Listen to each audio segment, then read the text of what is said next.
Mantéñense estables os 3 contaxios de coronavirus no concello de Beariz. As comarcas do Carballiño e Ribeiro superan a participación media de Galicia e Ourense durante a xornada electoral donte cunha victoria clara do Partido Popular, a pesar da baixa e unha suba xeral do Bloque Nacionalista Galego. E ademais, hoxe temos unha boa nova no Carballiño. O gordo da Primitiva deixa 76.000 euros na administración número 1 en Loterías Prada.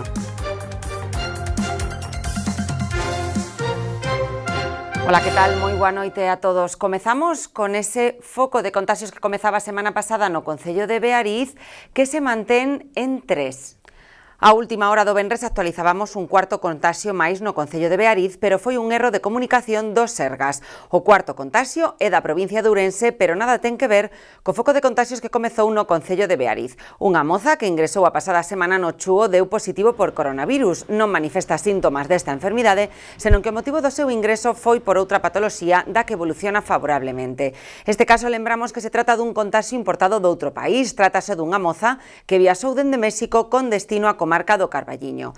Despois dos dous familiares desta moza, que tamén deron positivo en COVID-19, se segue a traballar dende o Servizo de Epidemioloxía de Ourense en colaboración co Centro de Saúde de Beariz no rastreo dos contactos desta persoa por se fose ser necesario realizar máis probas, pero polo de agora mantense a cifra de contaxios en 3 persoas que se atopan sen síntomas de gravidade. Onte falábamos co alcalde de Beariz, Manuel Prado, que facía un chamamento á responsabilidade. Evitar todo tipo de alarmismo. Foi un caso que se nos plantexou en Beariz, que veu importado. Xurdeu, digamos, unha familia que chegou, que gardou a cuarentena por non presentaban síntomas. E, bueno, pois, digamos, cunha visita ao hospital detectouse que unha das persoas, a máis xoven, pois, presentaba síntomas de COVID. Activouse o protocolo, membros, digamos, persoal sanitario da Xunta desprazouse ao domicilio particular a facer as probas pertinentes. Entón, agora o que se está facendo é un labor de control de criba de xente que pudera estar en contacto con eles no senso de que visitaran esa casa. Eu, pola información que teño, que onte me trasladaron da Xunta dos Sergas, de momento todas as probas que se están facendo saíron negativas.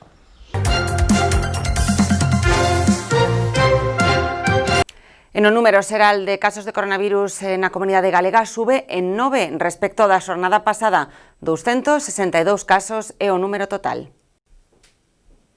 Deses 262 casos, 200 son da área de Lugo. Preocupa aínda ese brote de contaxio da Mariña lucense. 4 son de Ourense, os 3 de Beariz e, ademais, hai que decir que mantemos ese número de un ingresado na UCI, 6 en unidades de hospitalización, 2 máis que onte, e 255 no seu domicilio.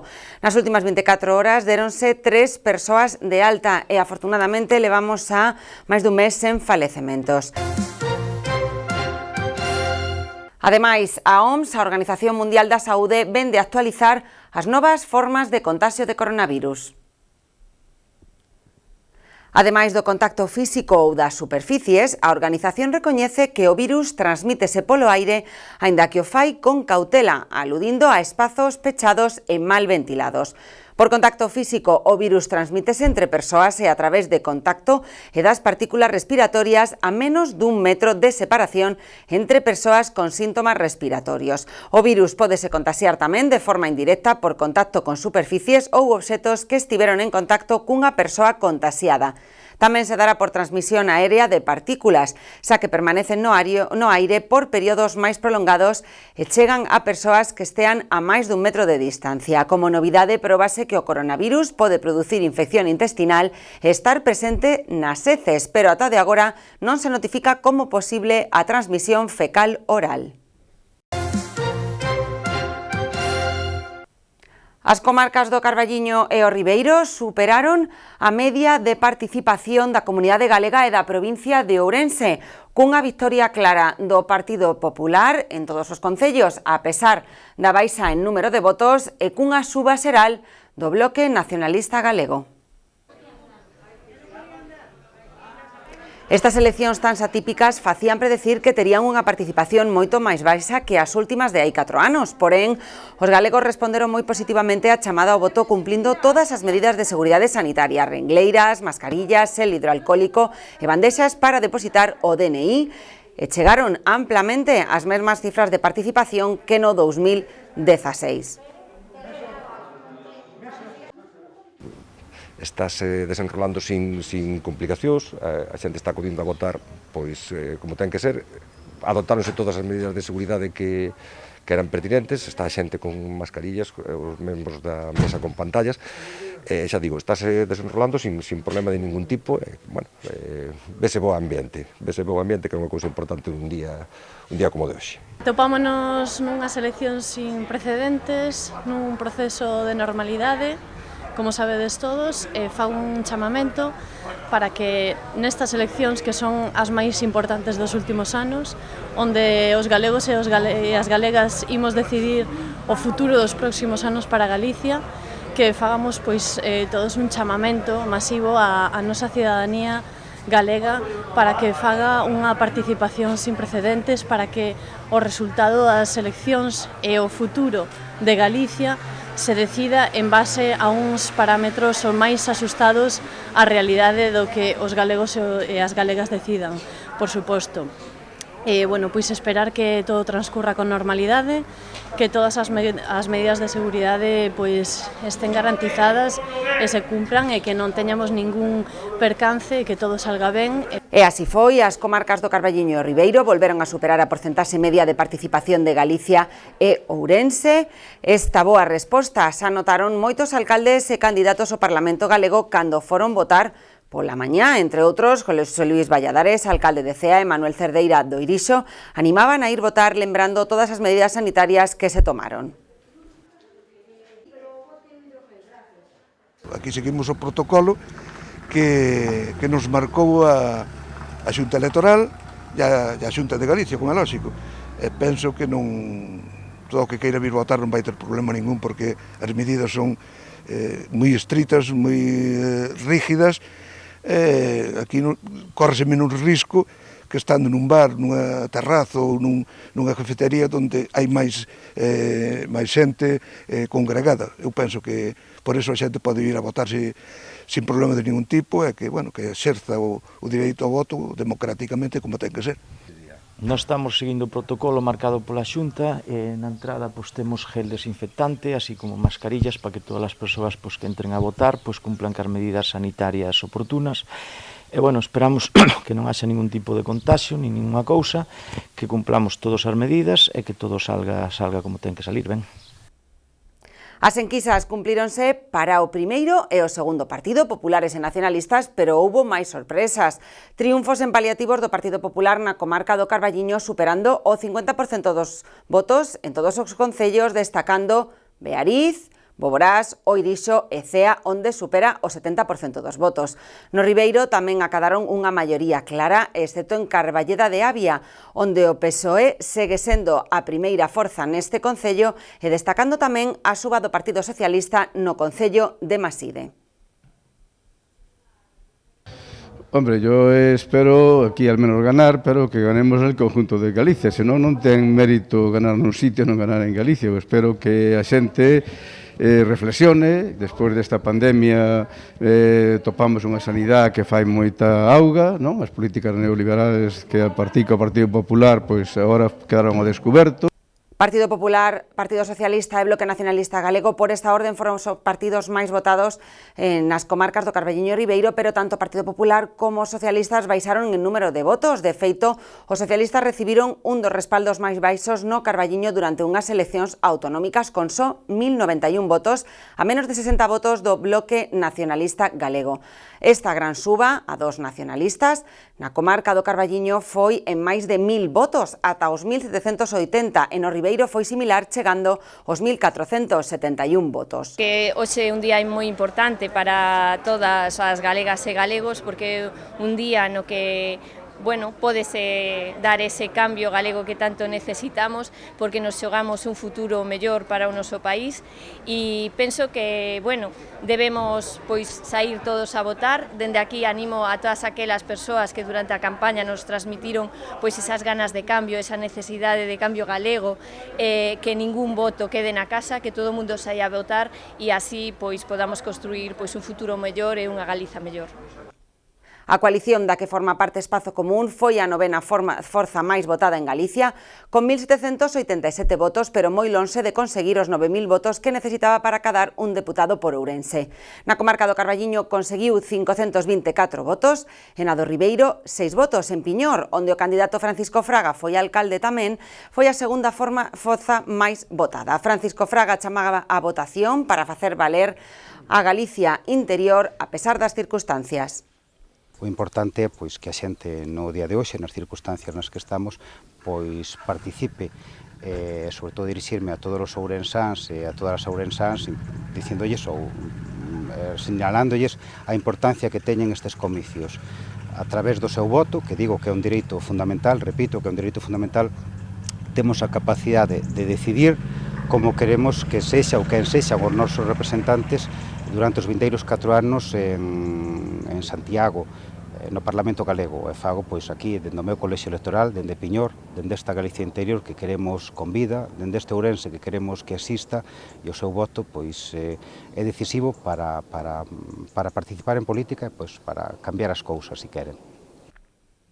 Galicia en Común a Nova Mareas non conseguiu tampouco os votos suficientes como para ter representación no Parlamento, con só 243 votos na comarca do Carballiño e 240 na do Ribeiro. En canto ao número de escaños en Ourense, o Partido Popular volve á cifra de 2012, con 8 frente aos 9 que conseguiran 2016, coa mesma candidata provincial, Marisol Díaz Mouteira. Entra no Parlamento o exalcalde Gabriel Alén, con quen falamos ontes sobre como sería o seu novo traballo se chegaba a ser deputado.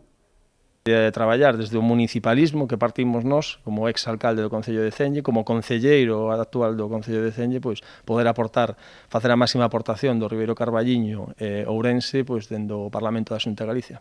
Pois é un amago a ter que abandonar a alcaldía, pero como eu ben digo sempre, pois é dende o mesmo equipo de traballo, o único que cambia é o alcalde, o capitán, o resto é o mesmo equipo de traballo, seguimos na mesma liña, e polo tanto, sí, tanto os veciños están percibindo que todo sigue funcionando, que atendeus a pandemia de xeito extraordinario coa nova alcaldía, e polo tanto, veno con gran ilusión, pois que un veciño de Cenge, un concelleiro de Cenge poda acceder ao Parlamento da Xunta de Galicia, por suposto que sí. O Bloque, como decíamos, deu a gran sorpresa da xornada ao pasar dun deputado a 3 e superar en votos o Partido Socialista. O Bloque tamén lle arrebata un deputado dos 2 que tiña Galicia en Común e outro foi parar as filas socialistas.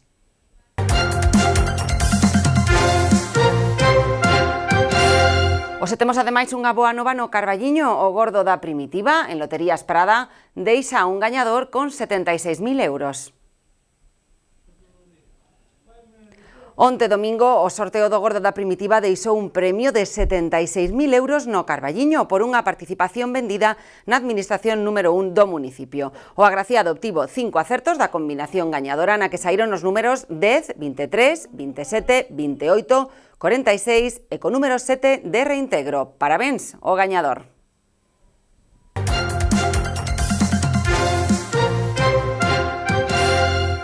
Educación licita por case 2 millóns de euros obras de mellora en institutos e centros educativos, entre eles o Instituto número 1 do Carballiño.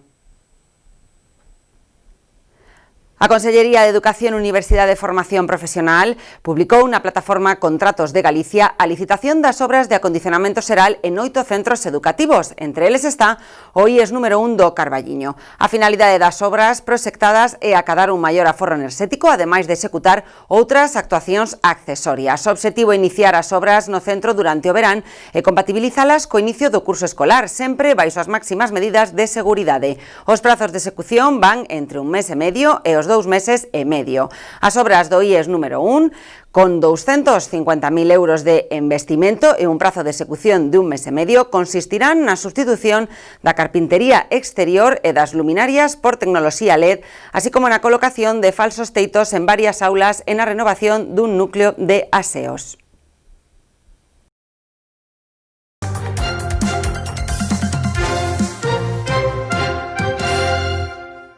O 29 de xullo remata o prazo para presentar ofertas para a explotación do bar-restaurante do Muíño das Lousas no Carballiño.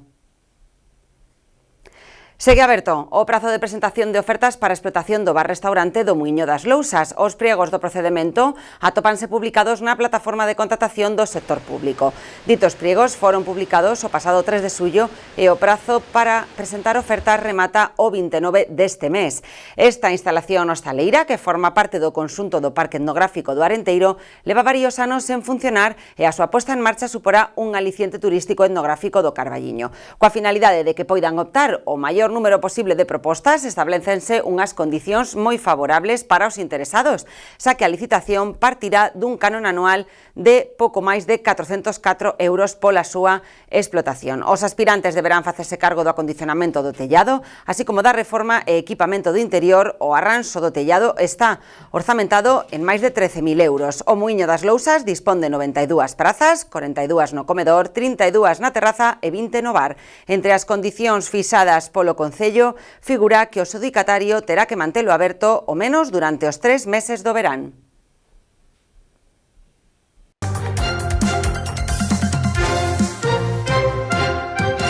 A Xunta concede axudas a 60 entidades da provincia de Ourense para promocionar a igualdade. O Diario Oficial de Galicia publica hoxe a resolución da orde destas axudas, das 4 liñas de actuación, a relativa ao apoio dos CIMS e a maior dotación que se destinará a 15 centros de información á muller da provincia, entre eles Avión, o Carballiño e a Mancomunidade do Ribeiro. Serán 22 entidades locais as beneficiadas para a realización de programas de fomento da conciliación da vida persoal, laboral e familiar e 16 as que conten con axuda para a posta en marcha de programas de promoción e de prevención, entre eles Avión, Boborás, Melón, Piñor e Ribadavia. En 45 municipios e mancomunidades serán subvencionables accións de sensibilización, información e difusión sobre a igualdade financiadas ao abeiro do Pacto do Estado contra a Violencia de Xénero.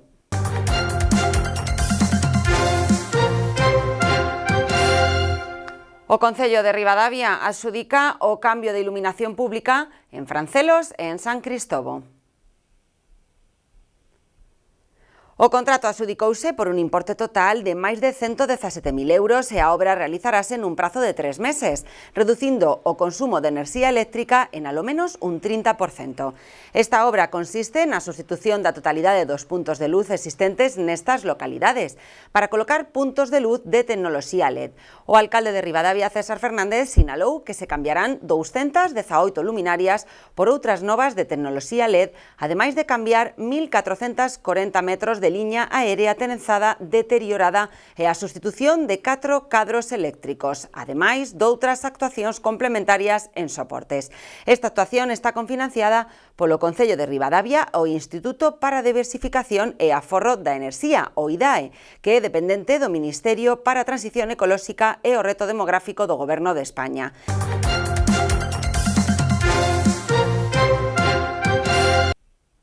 A 12ª edición da Festa da Palabra, que se celebra na Insua dos Poetas, conmemora o centenario da revista Nós. O presidente da Deputación de Ourense, Manuel Baltar, e o presidente da Fundación Insua dos Poetas, Luís González Tosar, presentaron hoxe no Pazo Provincial a seguinte edición da Festa da Palabra, que se celebrará este domingo 19 de xullo na Insua dos Poetas. O acto, que comezará ás 12 do mediodía, conmemorará este ano o centenario da revista Nós e presentarase o libro Camiño de Nós. Ademais da habitual entrega de premios, terá lugar a actuación de Son Trío. Ás 2 da tarde celebrarase a Romase Literaria coa actuación de Airiños de Caldelas e ás 6 da tarde actuará o grupo Folk Tor, que presentará o seu novo disco. Manuel Baltar destacou que a Festa da Palabra é un dos eventos culturais máis importantes dos que se celebran en Galicia e que este ano conmemora unha singular efeméride.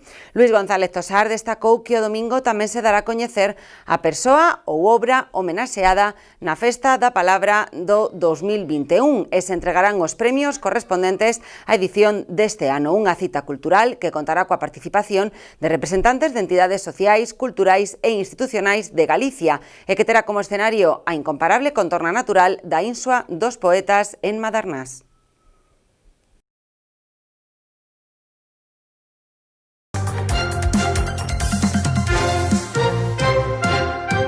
Mañá comeza unha nova edición, a 9ª, de Flores de Cine, cine ao aire libre da man do Cineclub do Carballiño.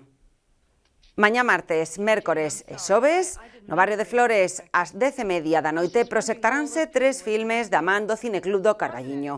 Mañá martes teremos todo un clásico, Que fue de Baby Jane, do ano 1962, unha das grandes películas dese ano, nominada aos Óscar, Globos de Ouro, Premios BAFTA, e que foi dirixida por Robert Aldrich e protagonizada polas grandes Bette Davis e Joan Crawford. O día 15 teremos unha proxección especial comezando con videopoemas de Kiko Valeiras que nos acompañará para presentalos e despois a película 1984, dirixida en ese mesme ano por Michael Radford e protagonizada por John Hurt, Susan Hamilton e Richard Barton. Unha distopía baseada no libro de Orwell que narra un futuro que xa está aquí en boa medida. Pecharemos o día 16 con El hombre del brazo de oro, drama de 1955 ambientado no mundo do jazz, protagonizado por Frank Sinatra e dirixido por Otto Preminger. As proxeccións cumprirán con todas as medidas necesarias para garantir a seguridade sanitaria.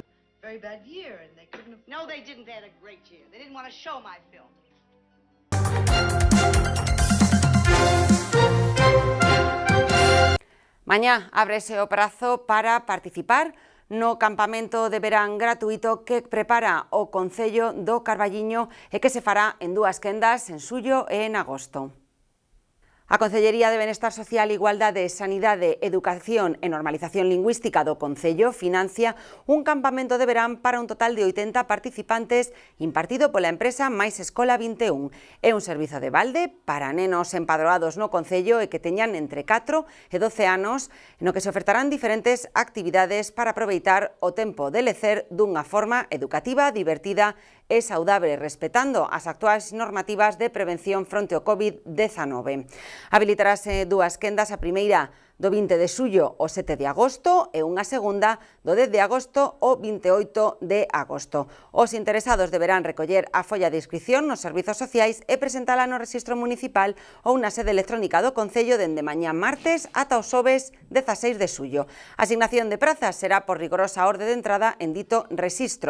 Para máis información, poden chamar ao teléfono 988 531 076.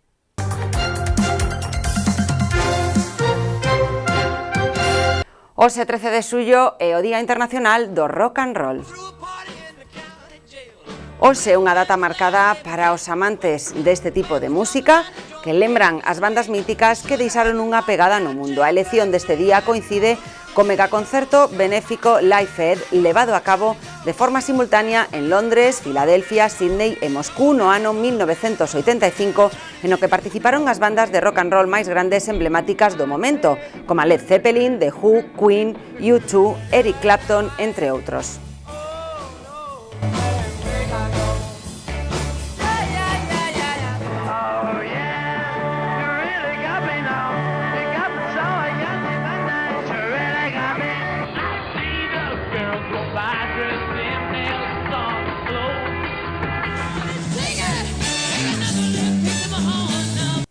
No ámbito deportivo, o alcalde do Carballiño recibiu hoxe no Concello o novo presidente do Club Deportivo Arenteiro, Argimiro Marnotes.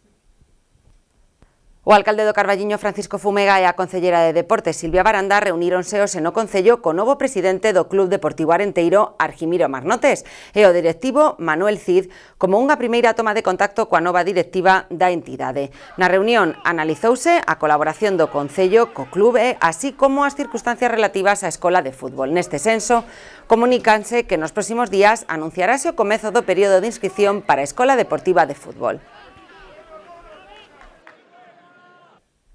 Mañá baixan as temperaturas máximas no Carballiño ata os 30 graus de temperatura e mantense as mínimas nos 13 graus, ceos principalmente despexados con algún intervalo nuboso.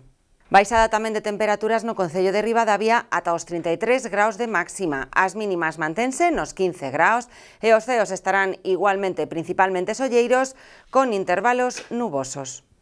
Antes de rematar este informativo, lles informamos do falecemento do bispo de Astorga, Camilo Lorenzo, natural de Porto do Souto do Concello de Piñor. E con isto rematamos o informativo de hoxe. Se queren ter máis información, poden achegarse ata a nosa página web www.badalnovas.com ou tamén na nosa página de Facebook. Que pasen unha moi boa noite.